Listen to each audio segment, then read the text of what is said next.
이사야 27장 1절부터 13절을 가지고 거룩한 산에서 경배라는 제목으로 말씀드립니다. 먹어서 문제가 없고 상품성이 없는 과일과 채소를 사 먹는 겁니다. 사과는 작은 것, 밀감은 큰 것, 가지나 오일은 꼬부라지거나 모양이 좋지 않은 것, 상처가 있거나 주름이 있고 한 것들입니다. 거의 반값에 사 먹을 수 있습니다. 이런 것들을 판매하지 못하면 농부들은 폐기해야 됩니다. 영양분은 비싼 것과 같습니다. 특별히 나쁜 것도 없습니다. 요새는 이런 싼 농산물을 사서 파는 전문업자도 생겼습니다. 교회에서 드리는 과일, 채소 중에 산 것은 대부분 인터넷에서 최저가로 구매한 겁니다. 때로는 시장에서 싸게 살 수 있을 때는 시장에서 사기도 합니다. 간혹은 기부로 들어오기도 합니다. 교회에서 드리는 과자는 다 기부받은 겁니다. 그런데 과자가 몸에 좋지 않습니다. 저도 먹고는 있지만 많이 먹지 않으려고 노력합니다. 맛은 있는데 몸에 나쁩니다. 대체로 달고 첨가물이 들어가 있습니다. 그래서 돈을 주고 사서 드리지는 않습니다.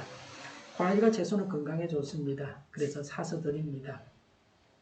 100년 전의 과일과 지금 과일을 비교하면 영양은 지금 과일이 아주 부족합니다. 품종 개량을 통해서 단맛만 있는 과일을 요새는 키우고 있습니다. 달지 않은 과일은 몸에 좋은 약이라고 생각하고 잡수시면 됩니다. 작은 것은 한 번에 한 개씩 먹기에 양이 적당해서 좋습니다. 상처가 있는 건 도려내고 먹으면 됩니다. 일반인들이 10kg 물건을 택배로 보내려고 하면 배송비가 8,000원 정도는 나올 겁니다. 그런데 요새 사는 과일 중에 10kg에 배송비를 포함해서 6,500원짜리도 있습니다. 간혹은 5,000원짜리도 있습니다. 거의 1년 내내 이런 싼 과일들이 있습니다. 과연 택배회사에 얼마를 주고 파는 사람은 얼마를 가져가는지 궁금합니다. 모든 사람들이 저와 같이 생각하고 서로 이런 걸 먹겠다고 하면 또 이것도 값이 올라갈까 걱정입니다. 2일 금요일 날 확진자가 794명이었습니다. 국내 발생이 748명, 해외가 46명이었습니다. 해외에서 입국한 확진자도 많았습니다. 서울과 경기도 확진자가 611명이었습니다. 델타 변이 환자가 우리나라에서도 늘어나고 있습니다. 중국산 백신을 맞은 나라들은 백신을 2차까지 맞고도 확진자가 쏟아지고 있습니다. 독감 치명률이 0.1입니다. 0.1%입니다. 치명률은 확진자 중에 사망자의 비율입니다. 치명률이 0.1%라는 말은 1000명이 걸려서 1명이 사망한다는 말로 제가 이해하고 있습니다. 화이자, 모더나, 아스트라, 얀센을 전 국민의 50% 이상 맞은 나라들은 치명률이 0.1% 이하라 거리두기를 하지 않으려고 하는 나라도 있습니다. 독감이 유행한다고 해서 거리두기 하지 않는 것처럼 그렇게 하려고 합니다. 그런데 우리나라는 2차까지 접종한 사람은 10%밖에 되지 않습니다. 1차 접종자는 30%입니다. 그리고 현재는 백신이 부족해서 1차 접종은 거의 못하고 있습니다. 일본도 백신 부족에 어려움을 겪고 있습니다. 미국도 우리나라에 얀센을 줬는데 자기 나라 백성들 먼저 나와서 사망하지 않게 해야 되지. 남의 나라에다 먼저 줘버리면 또 욕을 먹겠죠. 그 나라 행편도 있는 겁니다. 이런 와중에 어제는 서울 도심에서 8,000명이 집회를 했습니다. 말하자면 귀족노조입니다. 부유하게 사는 노조지 가난한 노조는 아닙니다. 실외지만 거리두기는 지켜지지 않았다고 합니다. 서울은 5명 이상 사적 모임을 여전히 금지하고 있습니다. 영업시간 연장도 취소되었습니다. 하루 전에 갑자기 영업시간 연장을 취소했다고 자영업자들은 난리였습니다. 확진자가 줄지 않고 자꾸 늘어나니까 정부로서도 그럴 수밖에 없었다고 생각이 들기도 합니다. 자영업자들 말이 하루 전에 음식을 다 준비해 두는데 준비해둔 음식을 어떻게 해야 하느냐라고 합니다. 전문가들은 확진자가 매일 500명씩 나왔는데 거리두기를 완화해서 너무 섣불렀다고 지적합니다. 요즘 문제가 되는 것은 델타 변이입니다. 2차까지 맞아야 델타 변이에 효과가 있습니다. 80%, 90% 이렇게 효과가 있습니다. 1차까지만 맞으면 30% 정도밖에 효과가 없습니다. 백신을 맞지 않은 청년층에서 확진자가 많이 나오고 있습니다. 수도권 확진자가 많으니 수도권에 우선적으로 백신을 맞게 해야 하는 건 아닌가 하는 제 나름대로 생각이 듭니다. 부산도 델타 변이의 안전지대가 아닙니다. 항만을 통해서 입국하는 외국인들 중에서 확진자가 나오고 델타 변이인 경우가 허다합니다. 그래서 저는 요새 덴탈 마스크를 벗고 KF94 지금 쓰고 있는 이 마스크를 쓰고 다닙니다. 전쟁 물자를 보고받듯이 전쟁하듯이 백신을 신속하게 대량 생산해야 합니다. 10년 걸릴 백신을 1년에 만들었는데 그런 정신을 가지고 대량 생산을 해야 합니다. 우리나라에 그런 공장들이 있는데 서둘러야 합니다. 물론 제대로 된 백신을 만들게 서둘러 하라는 이야기입니다. 이것밖에는 방법이 없습니다. 국가적으로 초법적으로 백신을 생산하게 신속하게 생산할 수 있도록 돕고 격려하고 모든 법적 제한은 면제해야 됩니다. 52시간 근무 같은 그런 것은 다 없애줘야 합니다. 백신 만드는 공장의 안에서는 말이죠. 우리나라만 살리는 것이 아니라 전 세계인들을 모두 살리는 길입니다. 방심하다가 한번 실수하면 큰일을 내고 맙니다. 코로나가 종식될 때까지 긴장을 늦추어서는 안 됩니다. 환자가 쏟아지기 시작하면 마구 죽어나간다는 겁니다. 1절에 그 날이 오면 주님께서 좁고 예리한 큰 칼로 벌하실 것이다. 매끄러운 뱀 리워야단, 꼬불꼬불한 뱀 리워야단을 처치하실 것이다. 곧 바다의 괴물을 죽이실 것이다 라고 했습니다. 좁고 예리한 칼은 하나님의 강력한 심판의 능력을 비유적으로 표현한 것입니다. 죽이시는 분은 하나님이십니다. 하나님의 전능하신 능력으로 죽이십니다. 그래서 하나님께서 정말 죽이실 수 있으실까 하고 우리는 걱정하지 않아도 됩니다. 매끄러운 뱀 리오야단, 꼬불꼬불한 뱀 리오야단은 간주에는 전설적인 바다 괴물인데 여기서는 이스라엘을 억압하는 민족들이라고 했습니다. 1차적으로 이스라엘을 괴롭힌 열강에 대한 하나님의 심판 예언입니다. 궁극적으로는 성도를 핍박하는 모든 사단의 세력에 대한 심판 예언입니다. 하나님의 심판을 받을 악한 세력입니다. 본문에 언급된 동물들은 매끄러운 뱀, 리오야단, 꼬불꼬불한 뱀, 리오야단, 바다의 괴물 세 종류입니다. 심판의 대상이 셋이라고 하는 것은 대적이 강하고 교활하다는 것입니다.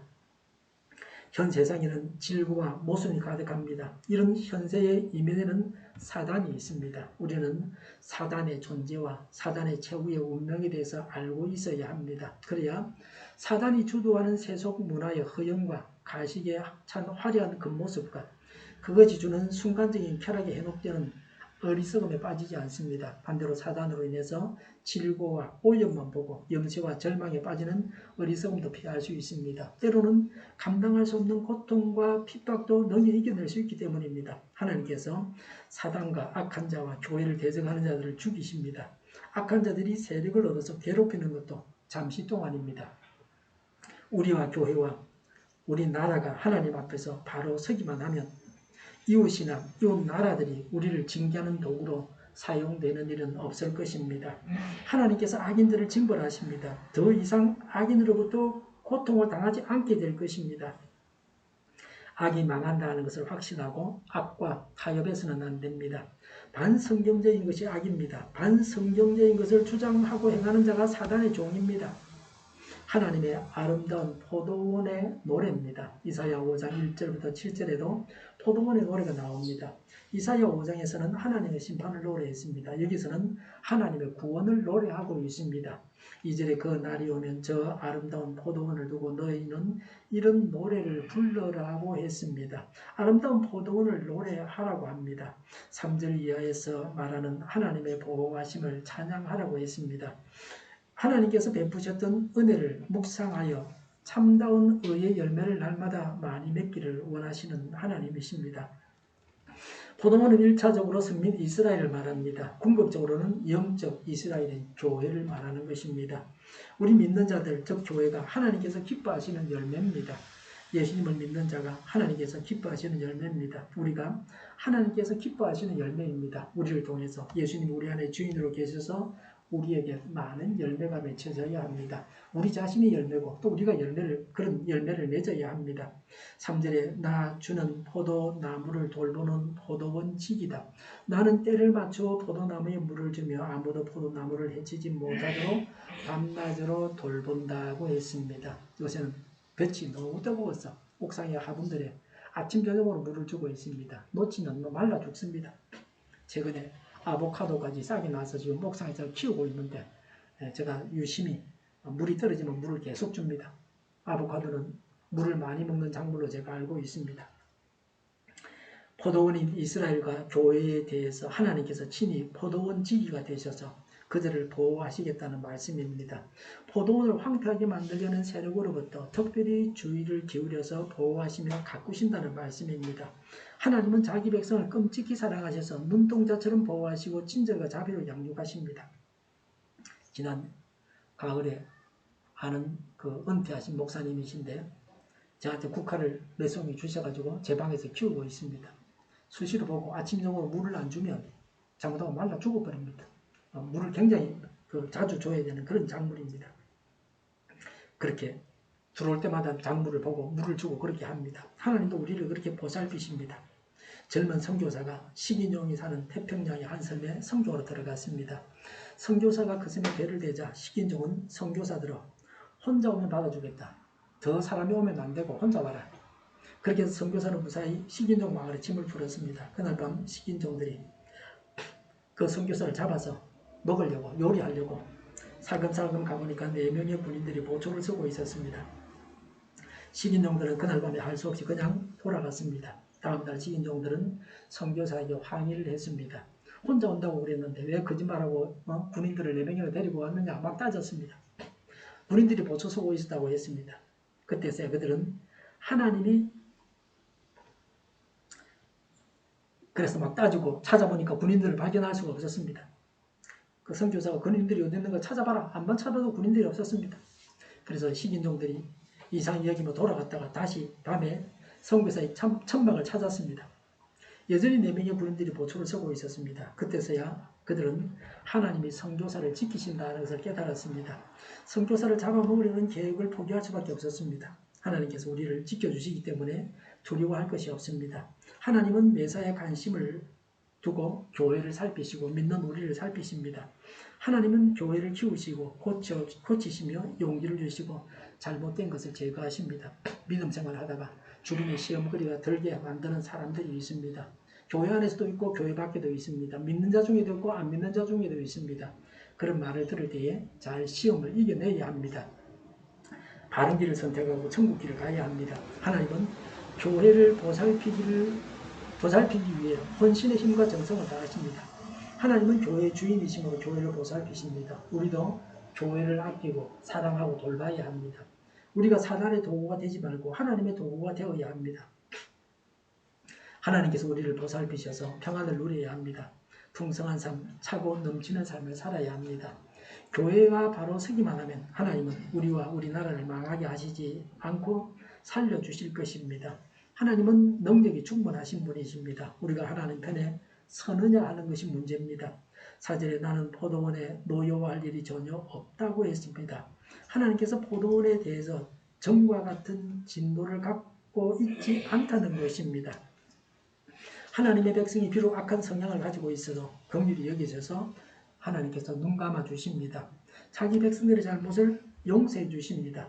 하나님과 원만한 관계를 가져야 됩니다. 우리가 사람이기 때문에 하나님께서 우리에게 하나님과 같은 완전을 요구하시지는 않습니다. 하나님 앞에서 바르게 살고자 하는 마음을 가지고 살아가면 됩니다. 4절에 거기에서 찔레와 가시 덤불이 자라서 나를 대항하여 싸우려고 한다면 나는 그것들에게 달려들어 그것들을 모조리 불살라 버릴 것이다 라고 했습니다. 하나님의 뜻에 정면으로 대적하는 포악한 자들을 하나님께서 친히 징벌하십니다. 대적들이 강하여 핍박해도 궁극적인 승리의 날에 하나님께서 함께 하실 것을 기대해야 합니다. 대적하고 핍박하는 적을 두려워해서는 안 됩니다. 적들을 대적하여 죽이시는 하나님을 알고 이런 하나님을 보고 하나님 앞에서 살아가야 합니다. 5절에 그러나 나의 대적들이 내가 보호하여 주기를 원한다면 나와 하친하여야 할 것이다. 그렇다 나와 하친하여야 할 것이다 라고 했습니다.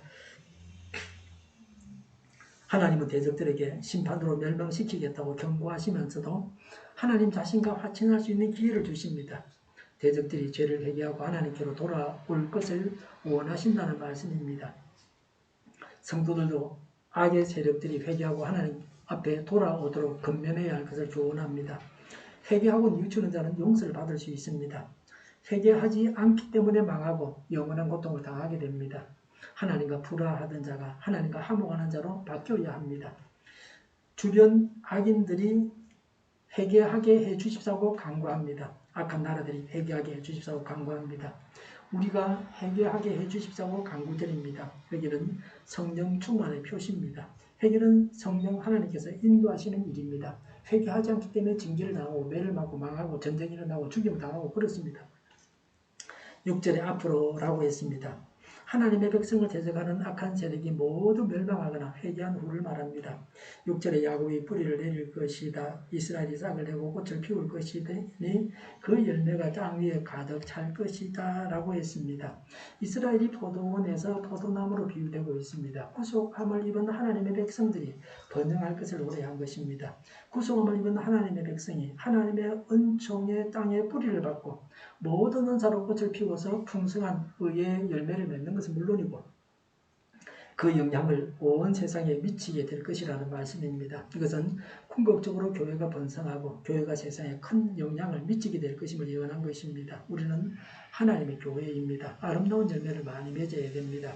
복음 전파와 사랑의 공동체를 이루는 일과 사회의 소금과 빛이 되는 일 등이 하나님께서 원하시는 열매입니다.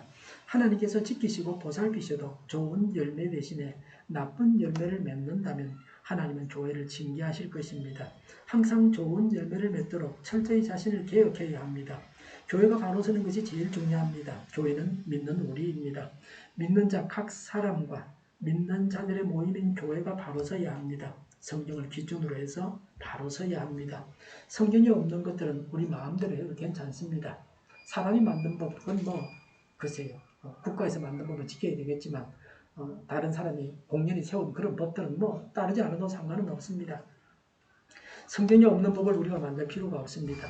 성경대로 행하면 됩니다. 성경이 금한 것은 금해야 합니다. 성경이 하라고 한 것은 하면 됩니다.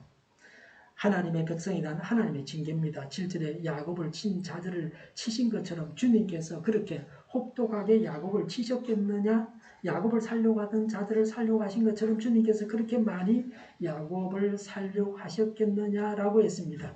이방 국가들이 이스라엘을 징계하는 데 사용되어졌지만 영원히 멸망하는 극심한 형벌을 면하지 못했습니다.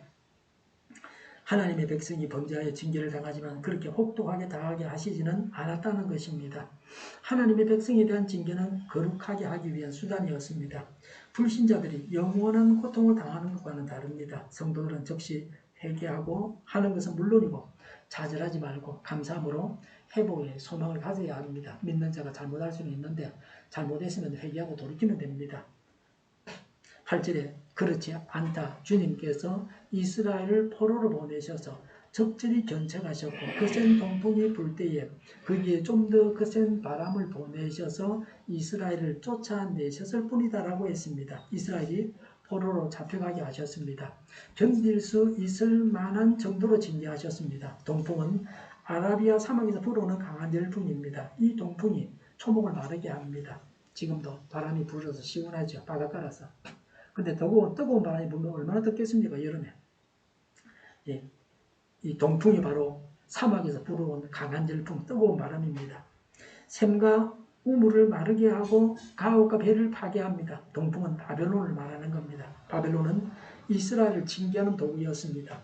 하나님께서 이스라엘을 징계하셨는데 바벨론을 사용하셨습니다.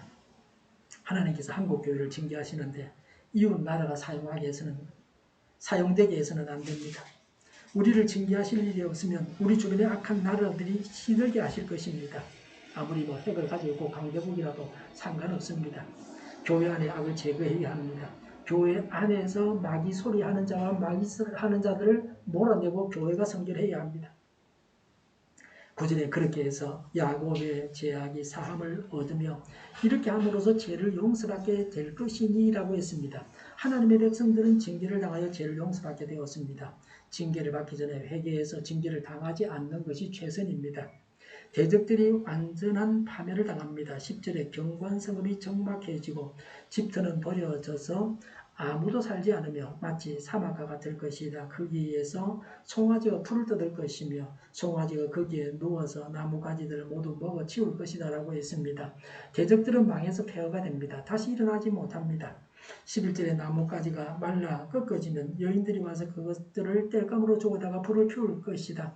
이 백성이 이렇게 지각이 없으니 그들을 만드신 조성자 하나님께서 그들을 불쌍히 여기지 않으실 것이며 그들을 지으신 창조자 하나님께서 그들에게 은혜를 베풀지 않으실 것이다 라고 했습니다. 이방 성읍이 멸망당하는 원인을 말하고 있습니다. 이방 나라 백성들은 무지하여서 하나님에 대해서 이해가 없으므로 하나님을 모르기 때문에 하나님의 존재를 부인하는, 그래서 어리석은 죄를 범하는 자들입니다. 그래서 하나님께서 불쌍히 여기지 아니하시고 하나님의 은혜를 받지도 못하고 망하게 됩니다.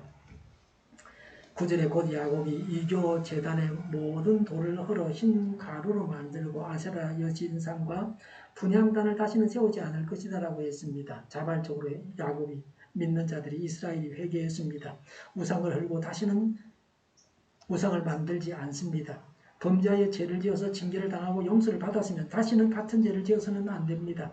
우상 숭배하던 것을 문화라고 하면서 도의해야 한다고 말하는 자들이 있습니다. 이 말씀과는 다릅니다. 우상 숭배하는 문화, 그건 받아들일 수 없습니다. 그것으로 인해서 다시 우상 숭배하게 되어져서는 안 됩니다. 하나님 외에 어떤 것도 하나님의 자리를 차지하게 해서는 안 됩니다. 국가가 우상이 되어도 안 됩니다. 성경을 마음대로 해석하고 곡해하는 것도 하나님을 대적하는 행위입니다. 명백한 하나님의 말씀을 정반대로 만드는 것은 마귀가 하는 짓입니다. 이스라엘의 회복에 대해서 말합니다. 12절에 너희 이스라엘 자손아 그 날이 오면 주님께서 유프라테스 강으로부터 이집트 강에 이르기까지 너희를 알곡처럼 일일이 거두어 들이실 것이다 라고 했습니다. 유프라테스 강에서부터 이집트 강까지는 하나님께서 이스라엘의 영토로 허락하신 땅입니다. 추수 때에 곡식을 거두어 들이는 것처럼 하나님께서 그의 백성을 모으실 것입니다. 교회는 하나님 나라에 들어갈 알곡들입니다. 아까 저기도 믿는 자가 열매라고 하셨죠. 우리가 예수님을 주인으로 모시고 열매를 맺어야 되고 또 우리 자신이 하나님의 열매다. 결국 천국 창고에 들어간다. 영원한 하나님의 나라에 들어가게 되는 것입니다. 13절에 그 날이 오면 큰 나팔 소리가 울릴 것이니 라고 했습니다. 나팔 소리는 신호고 경고입니다. 나팔을 부는 것은 하나님께서 세계 각지에 흩어져 있는 자기 백성을 약속의 땅으로 모으시는 신호입니다. 먼저는 이스라엘 백성들이 포로된 땅에서 귀환하여 회복되는 것을 말합니다.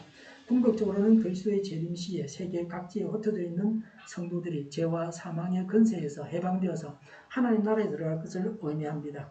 13절에 아시아 땅에서 망할 뻔한 사람들과 이집트 땅에서 쫓겨났던 사람들이 돌아온다고 했습니다. 포로로 잡혀가서 또 다른 나라로 이주해서 흩어져 있던 자들이 돌아오게 됩니다. 궁극적으로는 악한 세력의 압제에 시달리는 모든 하나님의 백성이 구원받을 것을 가리킵니다. 13절에 그들이 예루살렘의 거룩한 산에서 주님을 경배할 것이다 라고 했습니다. 흩어졌던 주님의 백성들이 돌아와서 하나님께 진정한 예배와 찬양을 돌린다는 말씀입니다. 차르독은 우리는 완전하지 않아도 하나님을 참되게 경배할 수 있다. 그러나 신령과 진정으로 경배하지 않으면 그 경배는 헛되다고 했습니다. 하나님의 백성이 되고 하나님을 경배해야 합니다. 우리는 하나님을 찬양하고 하나님을 예배해야 합니다. 늘 하나님 앞에서 살아가야 합니다. 그게 믿는 자의 삶이고 하나님을 경배하는 것입니다. 우리가 드리는 예배도 예배고 우리가 하나님 앞에서 살아가는 것도 하나님 앞에 드려지는 제사요 예배입니다. 사단은 망하고 교회는 구원을 받습니다. 하나님으로 인해서 우리에게 선한 열매들이 풍성하기를 바랍니다. 회개하면 용서를 받게 됩니다. 그리고 다시 하나님을 예배하게 하십니다. 하나님의 자녀의 지위와 신분을 회복시켜 주십니다. 구원받고 열매가 풍성하고 회개하여서 용서받고 하나님을 찬양하고 경배해야 되겠습니다. 기도하겠습니다. 구원받고 열매가 풍성하게 하옵소서. 회개하고 용서받게 하옵소서. 회개합니다. 하나님을 찬양하고 경배합니다. 정의가 강물처럼 흘러가게 하여 주시옵소서. 모든 언론이 제 역할을 다하게 하여 주시옵소서. 성경에 반하는 국가법이 제정되지 않게 하시며 있어야 할 법들이 있게 하옵소서. 코로나19가 퇴치되고 전 세계적으로 백신을 신속하게 대량 생산해서 충분하게 공급하고 치료자가 나오고 갇힌 생활이 끝나게 하여 주시옵소서. 오늘보다 내일이 더 낫게 하옵소서. 우리 동료들과 만군을 집하게 하여 주시옵소서. 예수 이름을 명하노니 모든 병만은 물러가고 몸의 모든 부분들은 온전하게 될지어다. 신유의 기적을 베푸셔서 지금도 저희의 질병을 고쳐주시옵소서. 코로나로 신음하는 모든 자들을 고치시고 온전케 하여 주시옵소서. 교회와 나라를 고치시고 잘못된 것을 제거해서 성결하게 하여 주시옵소서. 저희와 교회와 나라의 민족을 불쌍히 여겨 주시옵소서. 하나님께서 기뻐하시는 교회와 나라가 되게 하여 주시옵소서. 교회와 나라의 지도자복을 허락하여 주시옵소서. 공부하는 학생들에게 지혜를 더하시고 합교의 영광을 누리게 하여 주시옵소서. 늘 맑은 공기를 마실 수 있게 하여 주시옵소서. 주 예수 그리스도의 은혜와 하나님의 사랑과 성령의 사귐이 구원받고 열매가 풍성하고 회개하여 용서받고 하나님을 찬양하고 경배하겠다고 다짐하는 모두와 함께 하기를 빕니다. 아멘.